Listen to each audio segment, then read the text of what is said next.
ಈಗ ನಮ್ಮ viewers choice ರೆಸಿಪಿನಲ್ಲಿ ಯಾರ ರೆಸಿಪಿ ಆಯ್ಕೆ ಆಗುತ್ತೆ ಅಂತ ನೋಡೋಣವಾ?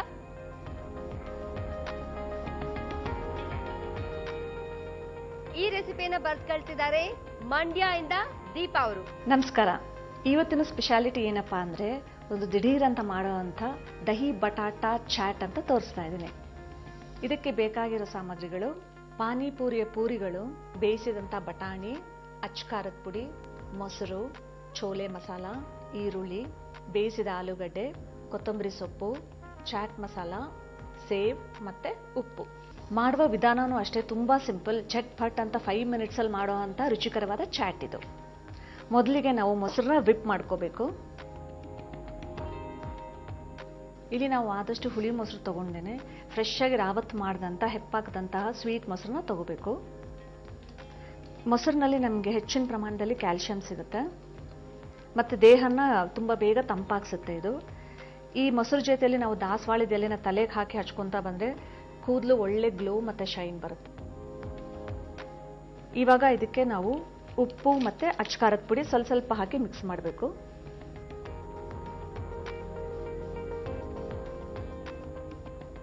ಈ ಚಾಟಲ್ಲಿ ಮೇಯ್ನ್ ಅಂದರೆ ಸೆಟ್ಟಿಂಗೇ ತುಂಬ ಇಂಪಾರ್ಟೆಂಟ್. ಸೊ ಮೊದಲಿಗೆ ನಾವು ಈ ಪೂರಿಗಳನ್ನ, ಪಾನಿಪುರಿ ಪೂರಿಯನ್ನ ತುಂಡು ತುಂಡು ಮಾಡಿಕೊಂಡು ಪ್ಲೇಟ್ ಕೆಳಗಡೆ ಫಸ್ಟ್ ಅದನ್ನು ಹಾಕಬೇಕು.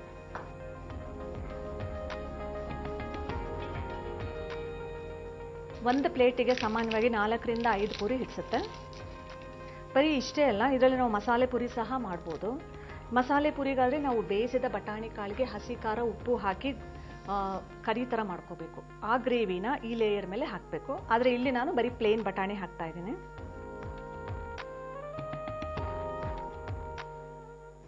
ನಂತರ ಬೇಯಿಸಿದಂಥ ಆಲೂಗಡ್ಡೆ,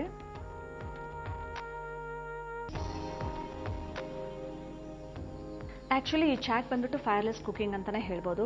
ಏಕೆಂದರೆ ಬರೀ ಆಲೂಗಡ್ಡೆ ಬಟಾಣಿ ಮಾತ್ರ ಬೇಯಿಸ್ಕೊಂಡು ಇಟ್ಕೊಂಡಿರೋದು. ನೀವು ಯಾರಿಗಾದ್ರೂ ಸರ್ವ್ ಮಾಡಬೇಕಾದ್ರೆ ಎಲ್ಲ ರೆಡಿ ಮಾಡಿಟ್ರೆ 5 ನಿಮಿಷದಲ್ಲಿ ಹಾಗೆ ಡೈರೆಕ್ಟಾಗಿ ಒಂದ್ರ ಮೇಲೆ ಒಂದು ಹಾಕಿ ಲೇಯರ್ ಫಾರ್ಮ್ ಮಾಡಿ ಡೈರೆಕ್ಟಾಗಿ ಕೊಟ್ಬಿಡ್ಬೋದು. ಇವಾಗ ರುಚಿಗೆ ಬೇಕಾದಷ್ಟು ಉಪ್ಪು, ನಂತರ ಚೋಲೆ ಮಸಾಲ. ಈ ಚೆನ್ನ ಮಸಾಲ ಮಾಡೋದಕ್ಕೆ ನಾವು ಯಾವ ಒಂದು ಮಸಾಲ ಪೌಡ್ರ್ ಉಪಯೋಗಿಸ್ತೀವಲ್ಲ ಅದೇ ಪೌಡ್ರನ್ನ ಇಲ್ಲಿ ಉಪಯೋಗಿಸ್ತಾ ಇದ್ದೀನಿ. ಏಕೆಂದರೆ ಇಲ್ಲಿ ಮಸಾಲ ಫ್ಲೇವರ್ ನಮ್ಗೆ ಬರ್ತಿದ್ರಿಂದ. ಇಲ್ಲಿ ನಾವು ಯಾವುದೇ ಕರಿ ಮಾಡ್ಕೊಂಡು ಹಾಕ್ತಾ ಇಲ್ಲ, ಹಾಗಾಗಿ ನಾನು ಡೈರೆಕ್ಟಾಗಿ ಮಸಾಲ ಪೌಡ್ರನ್ನೇ ಬಳಸ್ತಾ ಇದ್ದೇನೆ. ನಂತರ ಚಾಟ್ ಮಸಾಲ ಎಲ್ಲನೂ ಈವನ್ ಆಗಿ ಸ್ಪ್ರಿಂಕಲ್ ಮಾಡಬೇಕು ಎಲ್ಲ ಕಡೆ. ಇಲ್ಲಿ ನಾವು ಮೊಸರಲ್ಲೂ ಸಹ ಉಪ್ಪು ಖಾರ ಹಾಕಿದ್ದೀನಿ, ಹಾಗಾಗಿ ನೋಡಿಕೊಂಡು ಸ್ವಲ್ಪ ಮಾತ್ರ ಪ್ರಮಾಣದಲ್ಲೇ ಹಾಕಬೇಕು. ನಂತರ ಖಾರ ಸಾಮಾನ್ಯ ಎಲ್ಲರೂ ಇಷ್ಟಪಡೋದ್ರಿಂದ ಸ್ವಲ್ಪ ಜಾಸ್ತಿನೇ ಹಾಕ್ತಾ ಇದ್ದೀನಿ. ನಂತರ ಕಟ್ ಮಾಡಿದಂಥ ಈರುಳ್ಳಿ. ಕೆಲವರಿಗೆ ಸ್ವೀಟ್ ಸ್ವಲ್ಪ ತುಂಬ ಇಷ್ಟ ಆಗುತ್ತೆ, ಅಂಥವರು ಈ ಒಂದು ಲೇಯರ್ನ ಮೀಠಾ ಚಟ್ನಿ ಅಂತ ಏನು ಹೇಳ್ತೀವಿ, ಹುಣಸೆ ಹಣ್ಣು ಮತ್ತು ಬೆಲ್ಲ ಹಾಕಿ ನೆನೆಸಿ ಮಿಕ್ಸಿಗೆ ಹಾಕಿ ನಾವೊಂದು ಮೀಠಾ ಅಂತ ರೆಡಿ ಮಾಡ್ಕೋತೀವಿ, ಅದನ್ನು ಸಹ ಇದಕ್ಕೆ ಉಪಯೋಗಿಸ್ಬೋದು. ಅದಕ್ಕೆ ಬ್ಲ್ಯಾಕ್ ಸಾಲ್ಟ್ ಮತ್ತು ಸ್ವಲ್ಪ ಉಪ್ಪು ಹಾಕಿ ಆ ಮೀಠಾನ ರೆಡಿ ಮಾಡ್ಕೋತಾರೆ. ಆ ಮೀಠಾ ಇದ್ದರೆ ಅದನ್ನು 1 ಸ್ಪೂನ್ ಸಹ ಹಾಕ್ಬೋದು. ಹಸಿ ಈರುಳ್ಳಿ ದೇಹಕ್ಕೆ ತುಂಬ ಉಪಯುಕ್ತವಾಗಿದೆ. ಹೇಗೆ ಅಂತೀರಾ? ಈ ಹಸಿ ಈರುಳ್ಳಿನ ಜಜ್ಜಿಬಿಟ್ಟು ಇದರ ರಸನ ಹಣೆಗೆ ಹಚ್ಕೊಂಡಾಗ ತಲೆನೋವು ಬೇಗ ಕಮ್ಮಿ ಆಗುತ್ತೆ. ಸ್ವಲ್ಪ ಕೊತ್ತಂಬರಿ ಸೊಪ್ಪು, ಸೇವ್,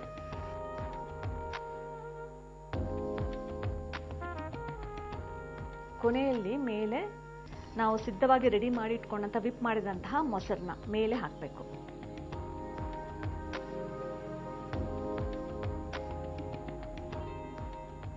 ಮತ್ತೆ ಮೇಲೆ ಸ್ವಲ್ಪ ಚಿಲ್ಲಿ ಪೌಡರ್ ಮತ್ತು ಉಪ್ಪು.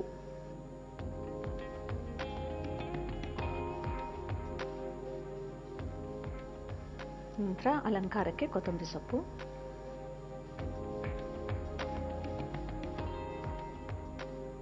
ಬೇಕಾದರೆ ಎಕ್ಸ್ಟ್ರಾ ಈರುಳ್ಳಿ, ಕೆಲವು ಜನ ಈರುಳ್ಳಿ ತುಂಬ ಇಷ್ಟಪಡ್ತಾರೆ, ಹಾಗಾಗಿ ಪಕ್ಕದಲ್ಲಿ ಇಟ್ಕೊಂಡು ಎಕ್ಸ್ಟ್ರಾ ಈರುಳ್ಳಿ ಬೇಕು ಅಂದರೆ ಅದ್ರ ಜೊತೆಯಲ್ಲಿ ತಿನ್ಬೋದು. ಇದೇ ಪೂರಿಯಲ್ಲಿ ನಾವು ಪಾನಿಪುರಿ ಸಹ ಮಾಡ್ಬೋದು. ಈ ಪೂರಿಯಲ್ಲೇ ಹೋಲ್ ಮಾಡಿಕೊಂಡು ಒಳಗಡೆ ಬೇಯಿಸಿದಂಥ, ಹೇಗಿದ್ರೂ ಉಪ್ಪು ಹಾಕಿರ್ತೀವಿ ಬಟಾಣಿಗೆ, ಆ ಬೇಯಿಸಿದಂಥ ಬಟಾಣಿ ಒಳಗಡೆ ಹಾಕಿಬಿಟ್ಟು ಮೀಠಾ ಇದ್ರೆ ಮೀಠಾ ಮತ್ತು ಖಾರ ರೆಡಿ ಮಾಡ್ಕೊ, ಪುದೀನ ಮತ್ತು ಕೊತ್ತಂಬರಿ ಸೊಪ್ಪು ಹಸಿಮೆಣಸಿನ್ಕಾಯಿ ಹಾಕಿ ನೀರು ರೆಡಿ ಮಾಡ್ಕೊಂಡಿರ್ತೀವಿ ಪಾನಿ. ಸೊ ಆ ಪಾನಿ, ಮೀಠಾ, ಆಮೇಲೆ ಬೇಯಿಸಿದಂಥ ಬಟಾಣಿ ಈ ಪೂರಿಯಲ್ಲಿ ಹಾಕ್ಬಿಟ್ಟು ಸ್ವಲ್ಪ ಈರುಳ್ಳಿ, ಕೊತ್ತಂಬರಿ ಸೊಪ್ಪು, ಕ್ಯಾರೆಟ್ ತುರಿ ಹಾಕ್ಬಿಟ್ಟು ತಿಂದಾಗ ಫಸ್ಟ್ ಕ್ಲಾಸ್ ಅಂತ ಪಾನಿಪುರಿ ಸಹ ಸಿದ್ಧವಾಗುತ್ತೆ. ರುಚಿಕರವಾದ ಟೇಸ್ಟಿಯಾದಂತಹ ದಹಿ ಬಟಾಟ ಪುರಿ ಸಿದ್ಧವಾಗಿದೆ.